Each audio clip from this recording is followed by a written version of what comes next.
Hello students, now lesson 5 Great Scientist Isaac Newton। आज हम थोड़ा सा आइजैक न्यूटन जो साइंटिस्ट थे हमारे उनके बारे में हम थोड़ा सा रीड आउट करेंगे।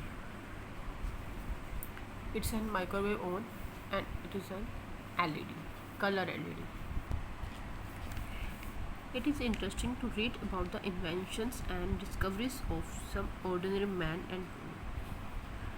बहुत इंटरेस्टिंग होता है किसी भी साधारण से आदमी या औरत की इन्वेंशंस, खोज और आविष्कार को पढ़ना। वो अपनी नॉलेज और एफर्ट्स, मेहनत से उन्होंने पूरे वर्ल्ड को चेंज कर दिया और वर्ल्ड को भी चेंज कर दिया और हमारे जीवन जीने का तरीका भी चेंज कर दिया। चलो हम उन्हीं में से एक ग्रेट साइंटिस्ट आइजैक न्यूटन की स्टोरी पढ़ते हैं। A curious girl, curious means उत्सुक, जिज्ञासु, जिसको हर चीज़ जानने की इच्छा होती है। बस एक लड़की थी, उसका नाम था सिया। वो इस ब्रिलियंट मीन्स बहुत ज़्यादा समझदार, इंटेलिजेंट साइंटिस्ट के बारे में और उसकी इन्वेंशंस और उसने जो आविष्कार, जो उसने खोजें की थी उसके बारे में और ज़्यादा जानना चाहती है। डिनर ख़त्म हो चुका था और हर आदमी रिलैक्स कर रहा था। सिया अपने दादाजी के पास बैठी हुई थी and waiting for the bed time story, और बेड टाइम स्टोरी की वेट कर रही थी। इट मीन्स उसको हर रोज़ हैबिट थी वो अपने दादाजी से रात को सोने से पहले स्टोरी सुनती थी। उसके पेरेंट्स टेलीविज़न देख रहे थे और जो पूरे दिन की जो न्यूज़ थी, जो घटनाएं घटती हैं, उन catching up on the happenings of the day, उन सब के बारे में एक नज़र रख रहे थे। इट मीन्स कि दिन में जो घटनाएं घटी हैं न्यूज़ में वो उनको सुन रहे थे। अचानक सिया स्पॉटेड होता है एकदम से नज़र पड़ जाना। एक स्पाइडर पर सिया की नज़र पड़ जाती है। अचानक सिया की नज़र पड़ जाती है एक स्पाइडर, मकड़ी पर, जो छत पर चल रही होती है। वो उसको बड़े ध्यान से देखती है, उस मकड़ी को, और फिर अपने दादाजी को कहती है कि काश मैं भी दीवार पर चल पाती इस मकड़ी की तरह, जैसे कि वो मकड़ी चल रही है। जैसे ये मकड़ी दीवार और छत पर चल रही है, काश मैं भी ऐसे ही चल पाती। तब मैं आपको टॉप मतलब ऊपर से आपको वॉच करती, देखती कि ये कितना मजाकिया होता, इसमें कितना मज़ा आता। उसके दादाजी कहते हैं हाँ, बट ये तो पॉसिबल नहीं है। मेरी छोटी सी बच्ची दादाजी एक चक्कल मिंटू से दबी हंसते हैं, हल्का सा मुस्कुराते हैं, उसको हंसते हुए जवाब देते हैं कि लेकिन ये तो पॉसिबल ही नहीं है। बट सिया कहती है क्यों नहीं? अच्छा, तो उसके दादाजी उसको जवाब देते हैं कि एक जो मकड़ी होती है उसके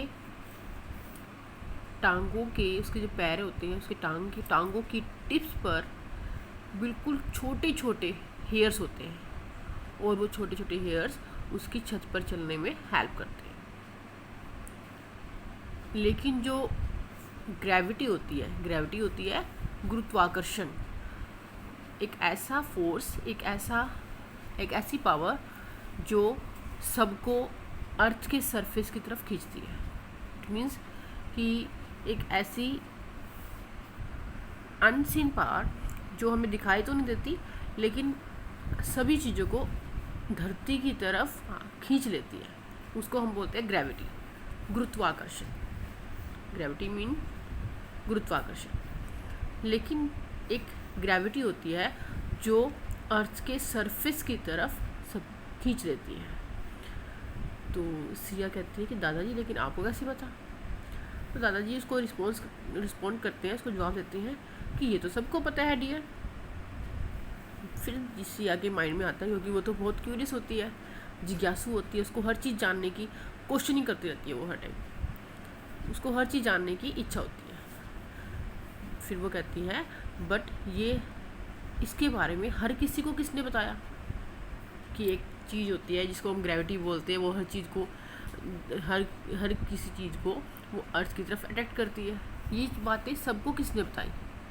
set Siya looking confused. Siya ये सब सुनकर देखकर हैरान रोई थी कि दादाजी को भी ये बात पता है और सबको पता है, लेकिन ये बात बताई किसने सबको? तो दादाजी जवाब देते हैं उसको कि सिया बहुत लंबे समय पहले एक साइंटिस्ट हुए थे, उनका नाम था आइजैक न्यूटन। उन्होंने ग्रेविटी की डिस्कवर होता है खोज करना।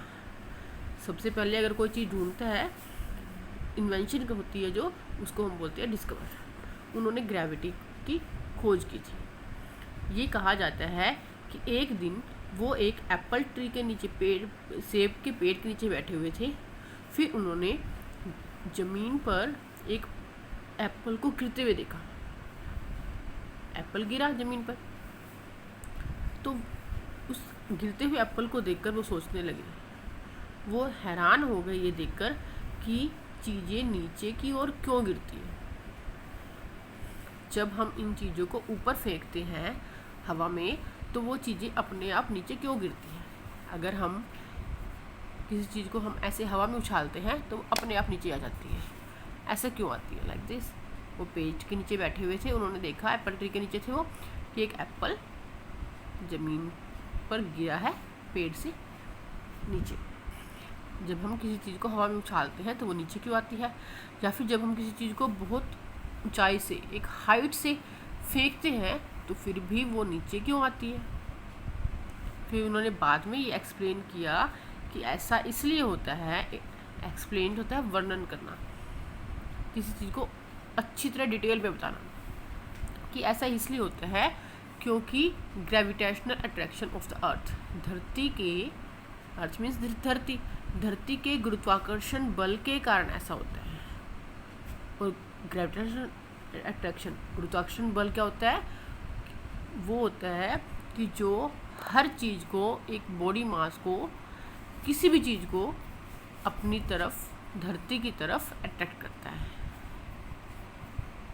सिया देखो, दादाजी बोल रहे हैं बस ये सब बातें, कि जब तुम ऊपर जंप करती हो, यू लैंड बैक, तो फिर तुम वापस, अगर आप तुमने जंप किया ऊपर, तो फिर अपने आप ही तुम नीचे आ जाती हो बिना कोशिश किए। होता है ना ऐसा, आप जंप करके देखना, आप जंप करोगे ऊपर तो आप बिना कोशिश किए नीचे आ जाओगे फ्लोर पर। Is not it so? क्या ऐसा नहीं होता? तो सिया कहती है yes, oh it's great to know about this. हाँ, मुझे ये जानकर बहुत अच्छा लगा। अब मुझे आइजैक न्यूटन के बारे में और भी बताओ दादाजी। सिया ने बहुत उत्सुकता से कहा। तो दादाजी कहते हैं ओके ऑल राइट, अब मेरी बात सुनो सिया। 1643 की बात है जब आइजैक न्यूटन का जन्म हुआ था इंग्लैंड में। आइजैक न्यूटन के पापा थे, वो बहुत एक वेल्दी मीन्स रिच, एक अमीर किसान थे। और आइजैक न्यूटन उनका एक इकलौता बेटा था, एक ही बेटा था उनका। बट उनके फादर जो थे, जो फार्मर थे, एक अमीर फार्मर थे, वो उनका आइजैक न्यूटन का जन्म से, के बर्थ से 3 मंथ्स पहले ही वो डाई हो गए, वो उनकी डेथ हो गई।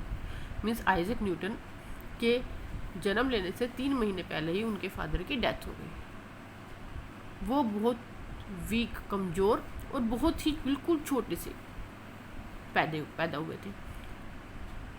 आइजैक न्यूटन के मम्मा ने फिर से किसी और पर्सन के साथ मैरिज कर ली और आइजैक न्यूटन को उसके दादी के घर में, दादी के पास केयर करने के लिए छोड़ दिया। उसके बाद आइजैक न्यूटन की एजुकेशन हुई थी किंग्स स्कूल में, और वो कहाँ पर था? ग्रैंथम में था। एट द एज ऑफ 12, जब न्यूटन 12 साल के हुए थे, तो न्यूटन को उसकी मम्मी फिर से मिल गई। उसकी मम्मी न्यूटन को फिर से लेने मिल गई और उन्होंने उसको स्कूल से बाहर निकाल लिया। क्यों निकाल लिया ये हम नेक्स्ट सेंटेंस में पढ़ेंगे। क्योंकि उनकी मम्मी न्यूटन को एक किसान बनाना चाहते थे, लेकिन न्यूटन को तो फार्मिंग से, खेती करना बिल्कुल पसंद नहीं था। उनको नफरत थी खेती करने से। इसलिए उन्होंने फिर से स्कूल ज्वाइन कर लिया। 1661 में उन्होंने ट्राइनिटी कॉलेज कैम्ब्रिज में एडमिशन ले लिया। सिया बोलती है वो तो बहुत इंटेलिजेंट रहे होंगे।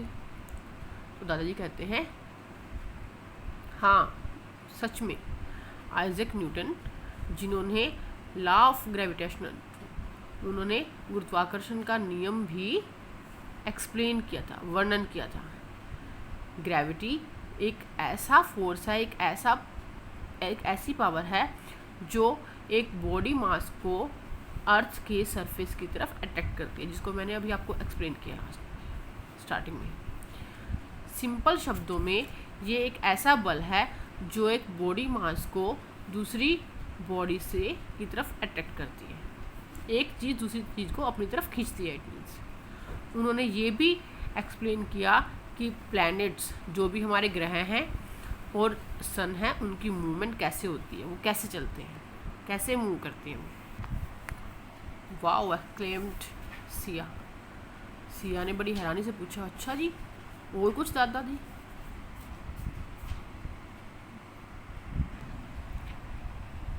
न्यूटन ने ये भी एक्सप्लेन किया कि जो वाइट लाइट है वो अलग अलग वेरियस डिफरेंट अलग अलग कलर्स की जो रेज होती हैं, जो किरणें होती हैं, उन सब का मिक्सचर होती है। We can see the colours in the rainbow. हमें रेनबो में देखो कितने सारे कलर्स, 7 कलर्स दिखाई देते हैं। उन्होंने कहा कि जो लाइट है वो बहुत छोटे छोटे टाइनी, बहुत छोटे छोटे पार्टिकल्स जो होते हैं उनसे बनती है। छोटे छोटे पार्टिकल्स जो एक लाइन में चलते हैं उनसे लाइट बनती है। ये सब बातें कितनी इंटरेस्टिंग है। सिया कहती है कि दादाजी ये सब बातें कितनी इंटरेस्टिंग है। दादाजी कहते हैं हाँ बिल्कुल, बट मैं तुम्हें आइजैक न्यूटन के बारे में और भी बताऊंगा, और उसकी दूसरी जो इन्वेंशन जो उसने और खोजें की थी वो भी बताऊंगा, लेकिन किसी और दिन। एनीवे, अब फिर भी तुम इन सब के बारे में डिटेल में जब तुम बड़ी हो जाओगी तो तुम खुद पढ़ लोगे। दादाजी उसको सिया को बोलते हैं। और दादाजी ये भी बोलते हैं अब मुझे तुम्हें ये बताने दो डियर सिया, अब मैं तुम्हें ये बता रहा हूँ कि जो न्यूटन थे वो इलेक्शन में रॉयल सोसाइटी के प्रेसिडेंट भी बने थे।